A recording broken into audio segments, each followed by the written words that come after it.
Le 12 août 2025, à l'aube, un ultimatum discret a secoué le Burkina Faso. Le gouvernement était confronté à un choix crucial, céder 70% des réserves d'or nationales pour alléger la dette ou risquer un isolement économique et politique profond. Ibrahim Traoré, à la tête de cette décision historique, se retrouve au cœur d'un dilemme complexe.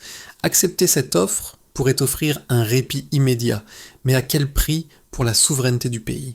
Comment cette décision redéfinira-t-elle l'avenir du Burkina Faso et de la région sahélienne ?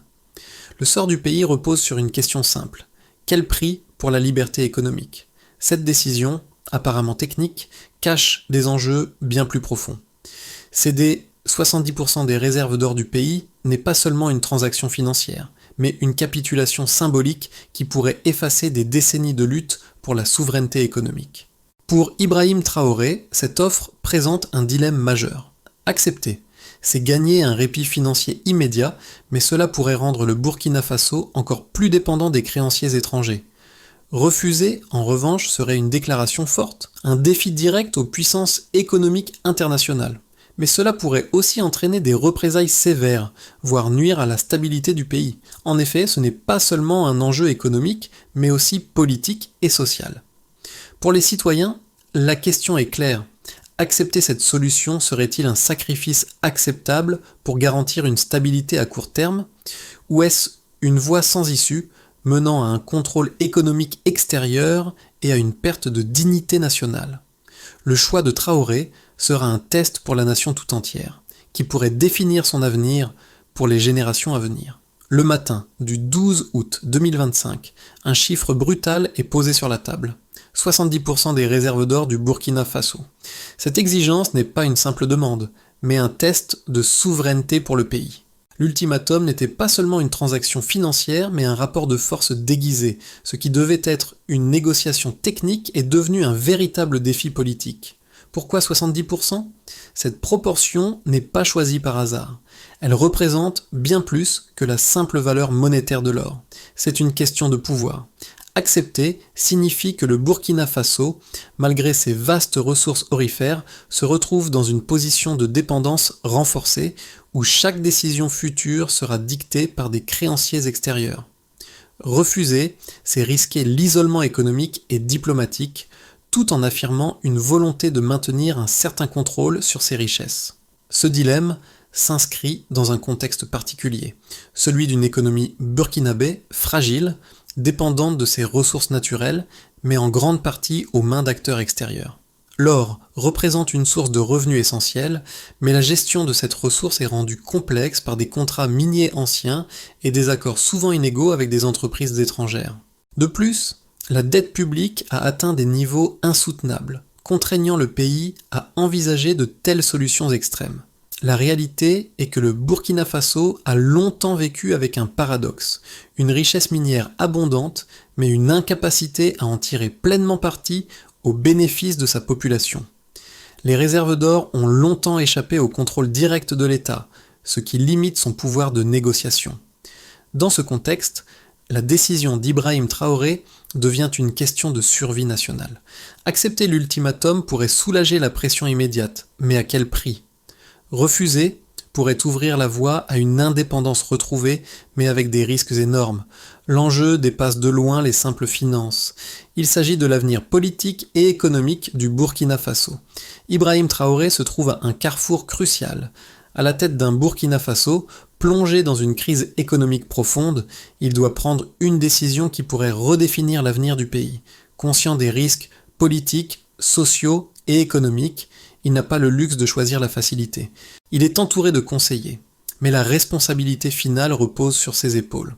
Une économiste du ministère des Finances, dans un premier temps, a posé la question fondamentale. Quel sera le coût à long terme de cette décision ?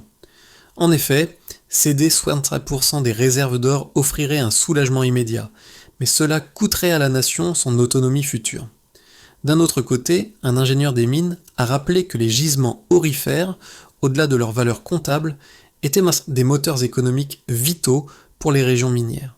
Perdre le contrôle sur ces sites n'équivaut pas seulement à une perte de ressources, mais à une érosion du pouvoir économique national. Le choix n'est donc pas simple.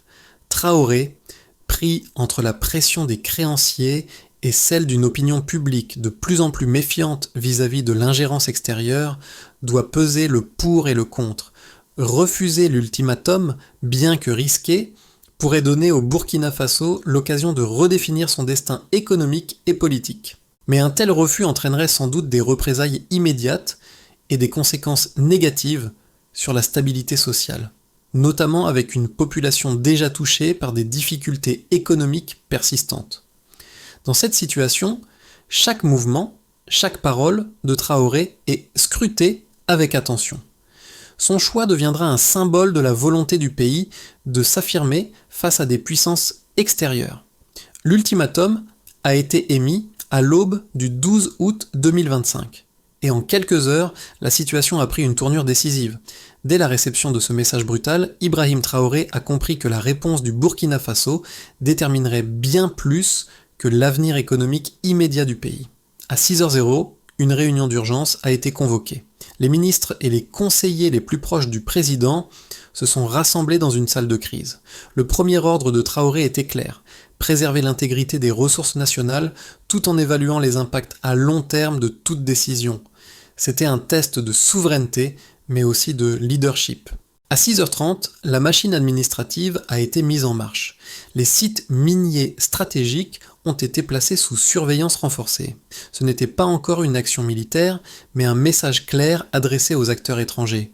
Le contrôle des ressources du pays était désormais une priorité absolue. Ce mouvement était discret, calculé, mais il marquait le début d'une nouvelle ère pour le Burkina Faso. En parallèle, les services diplomatiques ont été mis en alerte. Les premières réactions internationales ne se sont pas fait attendre. Des appels ont été lancés par les partenaires traditionnels du pays, cherchant à comprendre la position du gouvernement burkinabé. À 7h00, les communications non sécurisées ont été suspendues sur plusieurs segments stratégiques. Cela n'a pas été un blocus total, mais une coupure ciblée pour éviter toute fuite d'informations sensibles. Cette phase précoce de la crise était marquée par la gestion du temps et de l'information. Chaque minute gagnée renforçait la position de Traoré. Il savait que l'isolement économique n'était pas une option viable à long terme, mais que le refus de l'ultimatum pourrait offrir au pays l'occasion de reconstruire sa souveraineté économique à condition de bien gérer les tensions extérieures.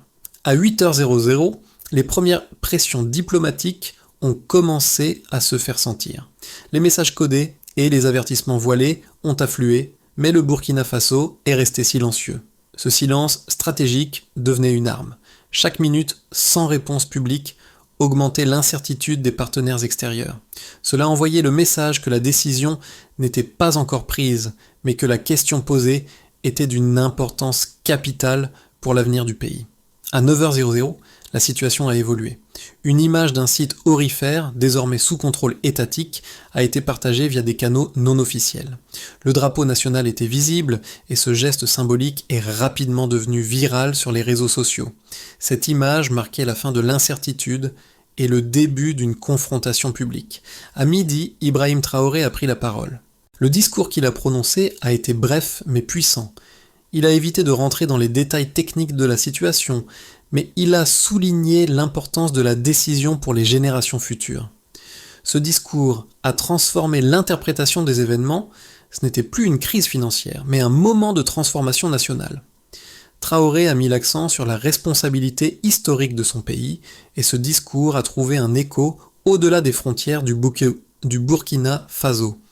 Dans les heures qui ont suivi, les marchés ont réagi. Le prix de l'or a montré une hausse inattendue, signe que le marché commençait à prendre conscience de l'impact de cette décision. Les observateurs internationaux ont modifié leurs projections, prenant en compte la dynamique de pouvoir en cours. Ce qui avait commencé comme une simple demande économique s'était rapidement transformé en une séquence irréversible, dont les répercussions seraient durables. La décision de Traoré marquait un tournant historique dans l'histoire du Burkina Faso. Il ne s'agissait plus seulement de choisir un compromis financier, c'était un choix de souveraineté, de dignité nationale et d'affirmation de pouvoir face aux pressions extérieures. Les premières semaines après l'annonce de la décision ont montré des résultats mesurables, bien que partiels. Le refus de céder 70% des réserves d'or a, contre toute attente, permis au Burkina Faso de renforcer sa position économique malgré les prédictions initiales d'effondrement immédiat. Le premier indicateur clé a été l'augmentation des réserves d'or nationales qui ont enregistré une hausse de 5,6% au cours du trimestre suivant la décision. Cette augmentation, bien que modeste, représente un gain de 200 millions de dollars pour le pays, provenant principalement des ressources aurifères désormais contrôlées par l'État. Ce chiffre, bien que symbolique, a joué un rôle central dans la consolidation de la décision, car il démontre que le refus de céder une partie des ressources n'a pas immédiatement asphyxié l'économie, comme certains analystes l'avaient prédit. Le deuxième indicateur majeur concerne la production aurifère annuelle du Burkina Faso. Avant l'ultimatum, environ 60% de cette production échappait au contrôle direct de l'État, étant dirigée vers des circuits financiers extérieurs, souvent au profit d'entreprises minières étrangères. Après la décision d'août, les autorités burkinabées ont réussi à ramener environ 40% de la production sous contrôle national, soit près de 34 tonnes d'or. Cette réorientation stratégique permet désormais au pays de mieux réguler l'exportation de l'or, de négocier les conditions de transformation et de redistribuer une plus grande part des bénéfices à l'économie locale. Bien que la nationalisation totale des sites miniers ne soit pas à l'ordre du jour, ce rééquilibrage offre à l'État un levier économique considérable. Le troisième chiffre sensible concerne l'impact macroéconomique du refus. En termes de produit intérieur brut, PIB, les projections initiales tablaient sur une contraction de 3,2% à court terme en raison des tensions avec les créanciers et des perturbations dans les flux commerciaux. Cette baisse, bien qu'importante, a été jugée comme un coup de transition plutôt qu'un effondrement. En fait, certains économistes proches du gouvernement ont souligné que ce recul devait être relativisé par rapport à la situation antérieure du pays, marquée par une croissance fragile et une dépendance excessive à l'aide extérieure.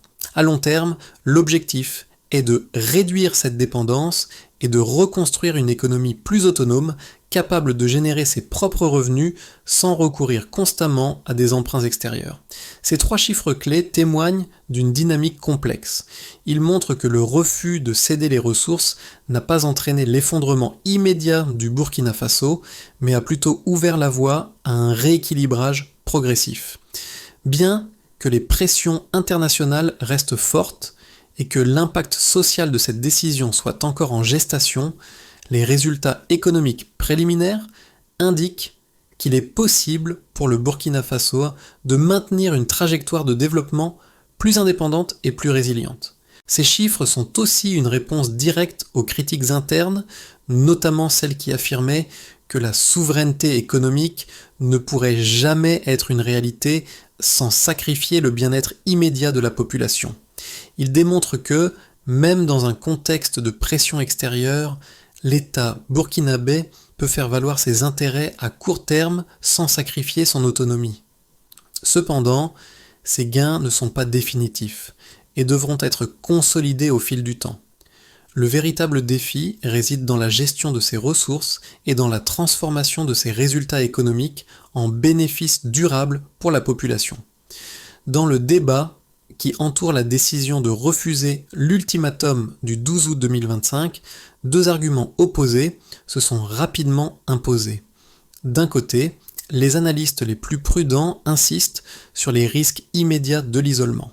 Selon eux, le refus de céder 70% des réserves d'or pourrait conduire à une détérioration rapide des conditions économiques du pays. Ce scénario est souvent comparé à celui du Zimbabwe, où une rupture brutale avec les créanciers a entraîné une hyperinflation et une dévaluation rapide de la monnaie. Les partisans de cette vision craignent que le Burkina Faso se retrouve dans une spirale économique incontrôlable où les sanctions économiques et la raréfaction des devises étrangères exacerbent la pauvreté et la précarité. D'autre part, une autre vision, plus radicale, soutient que le refus de céder ses réserves est au contraire un moyen de sortir de la dépendance financière internationale. Pour les défenseurs de cette position, la souveraineté économique ne peut se construire que par des décisions difficiles, même si elles entraînent des conséquences à court terme. Ils citent des exemples de pays comme le Rwanda, qui ont choisi de recentrer leurs ressources pour favoriser le développement intérieur, en réduisant leur dépendance aux créanciers extérieurs. Selon cette analyse, la décision de refuser l'ultimatum n'est pas un acte suicidaire, mais un acte stratégique visant à positionner le pays sur une trajectoire plus autonome, même si le coût initial est élevé. L'argument en faveur de cette vision repose sur l'idée que le Burkina Faso, comme d'autres pays riches en ressources naturelles, a été piégé dans un modèle économique où la richesse est largement contrôlée par des acteurs extérieurs. Accepter l'ultimatum, selon eux, n'aurait fait qu'aggraver cette situation, rendant le pays encore plus dépendant des créanciers internationaux. En revanche, le refus ouvre la possibilité de renforcer la capacité de négociation du pays à l'avenir, de mieux contrôler ses ressources et de redistribuer une plus grande partie des bénéfices aux citoyens. Cependant, ces deux arguments ne sont pas mutuellement exclusifs. L'un ne remplace pas l'autre. Le véritable défi réside dans la capacité du Burkina Faso à gérer les conséquences immédiates du refus tout en mettant en œuvre des réformes structurelles pour rendre son économie plus résiliente et moins vulnérable aux pressions extérieures.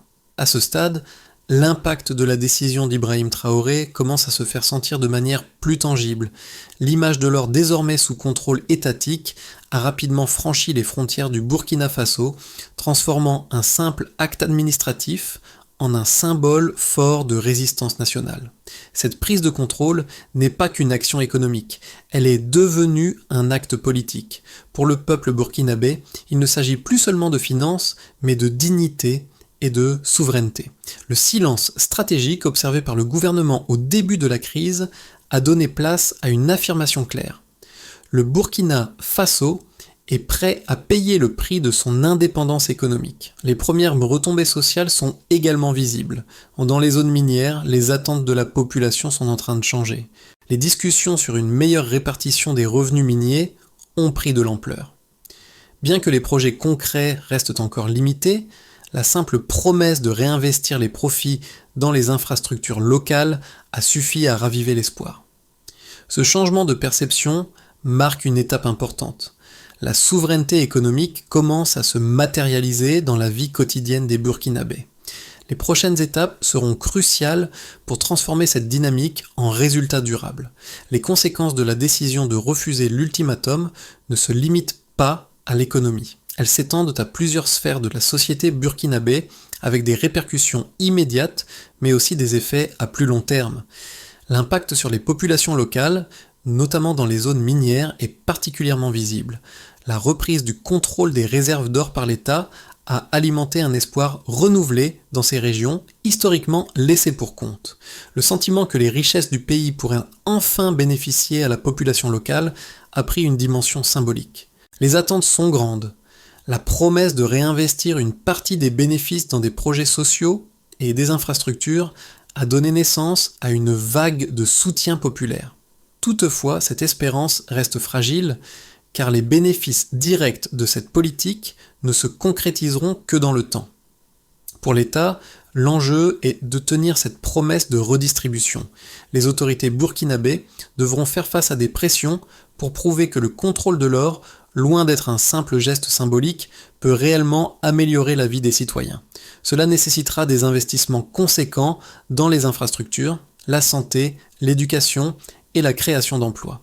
Les ressources issues de l'exploitation minière pourront soutenir ces projets, mais la gestion efficace de ces fonds sera essentielle. En parallèle, l'État devra naviguer entre les attentes populaires et la nécessité de maintenir la stabilité économique et politique face aux pressions internationales. Les conséquences internationales sont également significatives. Bien que certains pays aient exprimé des inquiétudes concernant cette décision, le Burkina Faso a commencé à rechercher de nouveaux partenariats, notamment avec des pays non occidentaux. Ces nouveaux partenariats ont ouvert des opportunités d'investissement et de coopération dans des secteurs stratégiques, comme l'agriculture, les infrastructures et les technologies. Si ce nouveau modèle de coopération se concrétise, il pourrait permettre au Burkina Faso de diversifier ses relations internationales et de se distancer des conditionnalités économiques imposée par les créanciers traditionnels. Cependant, les défis restent considérables.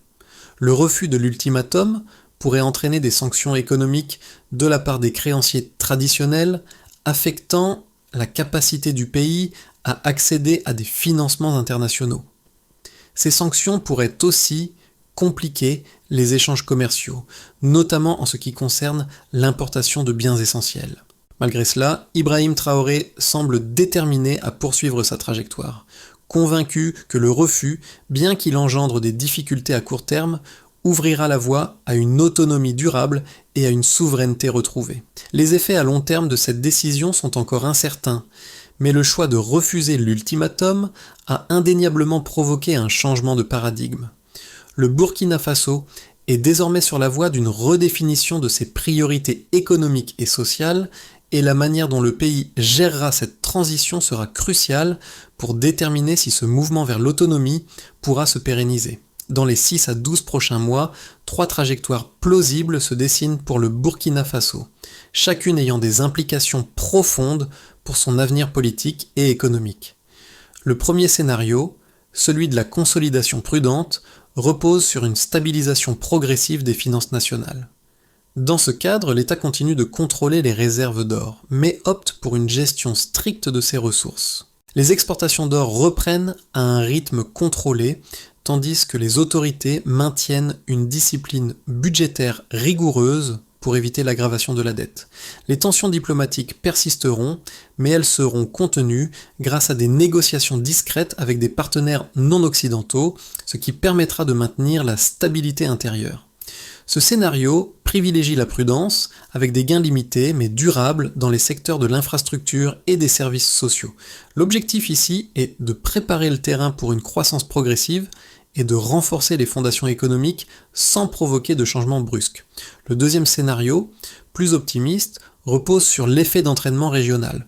Dans ce cas, le Burkina Faso réussit à exploiter les liens de plus en plus solides au sein du Sahel, notamment avec le Mali et le Niger. Le bouclier AES devient un cadre actif de coopération économique, facilitant des échanges intra-régionaux et la coordination sur des ressources stratégiques.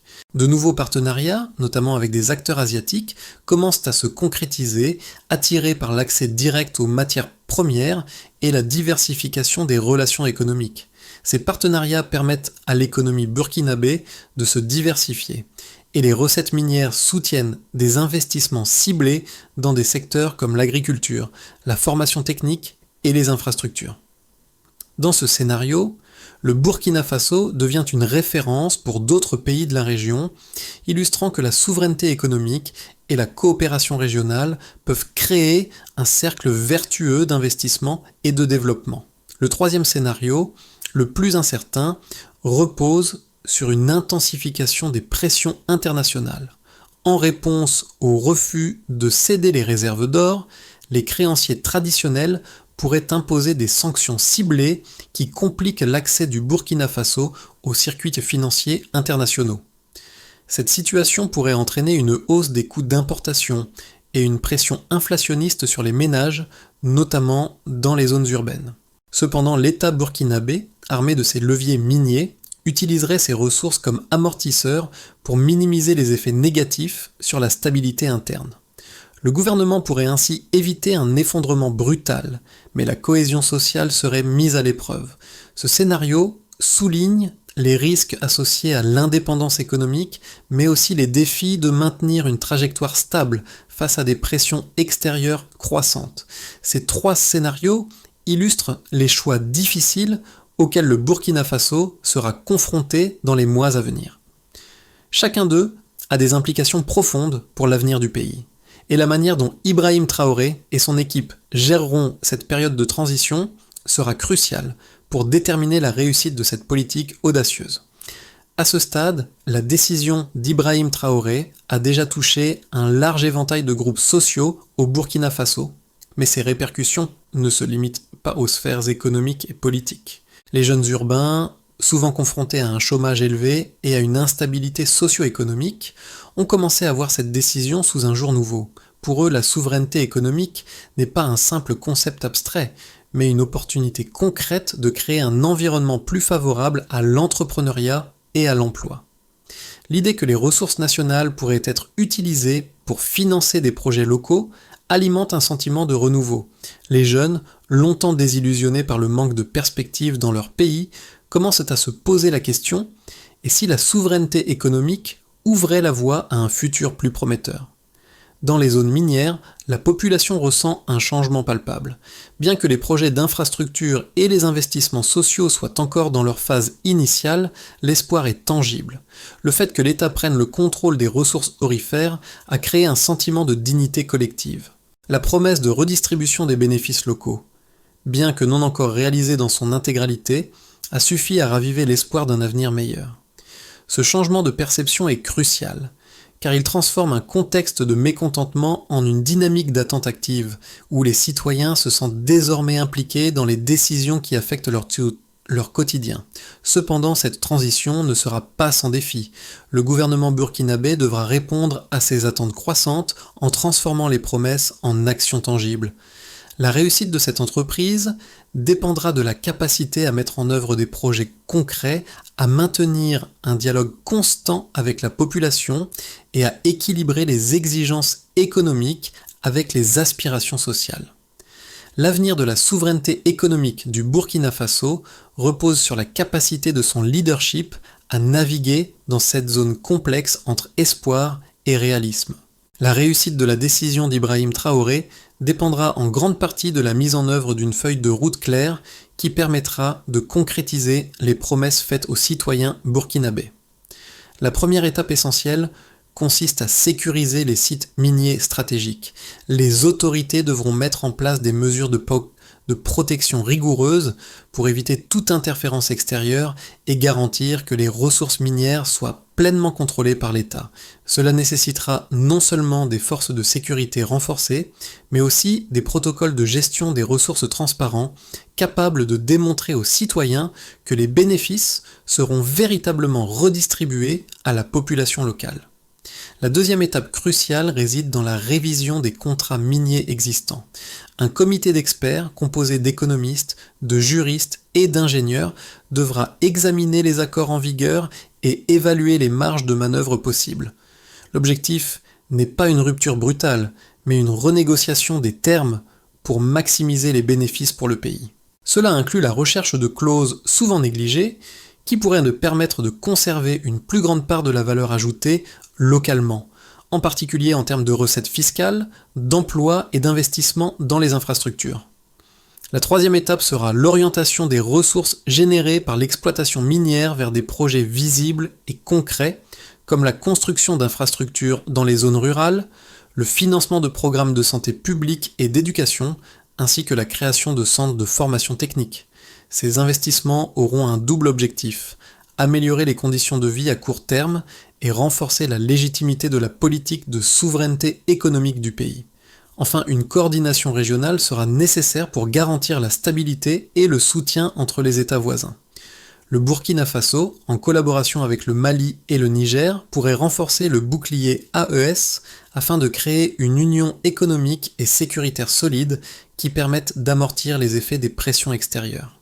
La mesure de la réussite de ces actions se fera par l'évaluation constante de l'impact social et économique et l'ajustement des politiques selon les résultats obtenus. Le chemin emprunté par Ibrahim Traoré est semé d'embûches, mais il marque aussi un tournant fondamental dans l'histoire du Burkina Faso. Le choix de refuser l'ultimatum, loin d'être une décision isolée, s'inscrit dans une logique de souveraineté retrouvée. C'est un appel à l'indépendance économique, à la dignité nationale et à la prise en main du destin du pays. Ce geste symbolise bien plus qu'un simple affrontement avec les créanciers internationaux. Et il incarne la volonté de redéfinir les priorités du pays, de reconstruire son économie de manière durable et de redonner à sa population la fierté de son avenir. À travers cette décision, Traoré a ouvert une porte vers un avenir incertain, mais potentiellement transformateur. Le Burkina Faso ne sera plus jamais le même après cet acte. Le pays, qui a longtemps été dépendant de l'extérieur, se trouve désormais à un carrefour crucial, celui où chaque choix, chaque décision peut influencer l'avenir de toute une nation. Le défi pour le Burkina Faso sera de maintenir cet élan, de transformer cette décision audacieuse en un modèle de souveraineté économique et de faire en sorte que chaque Burkinabé ressente les bienfaits de cette nouvelle ère. La décision du Burkina Faso d'affirmer sa souveraineté économique est un jalon historique, mais elle n'est que le début d'un long chemin. Ce n'est pas une victoire instantanée, mais un processus de transformation qui nécessite l'engagement de tous. À l'heure actuelle, chaque Burkinabé, chaque acteur de la société civile, chaque entrepreneur a un rôle à jouer dans cette évolution. Le défi est immense, mais les opportunités qui en découlent sont tout aussi grandes. C'est l'occasion pour le pays de renforcer ses capacités internes, de créer des solutions locales et de bâtir un avenir plus solide et plus équitable. Dans cette nouvelle ère de souveraineté économique, le Burkina Faso doit faire face à des choix difficiles, mais ces défis sont loin d'être insurmontables. Ils nécessitent une coopération sincère et un engagement collectif. Alors que le pays se redéfinit, il est crucial que chaque citoyen prenne part à cette dynamique. Le chemin de la souveraineté est une route partagée où chaque effort, chaque contribution compte. L'avenir du Burkina Faso commence aujourd'hui. Et vous, quel rôle choisirez-vous de jouer dans cette grande transformation ?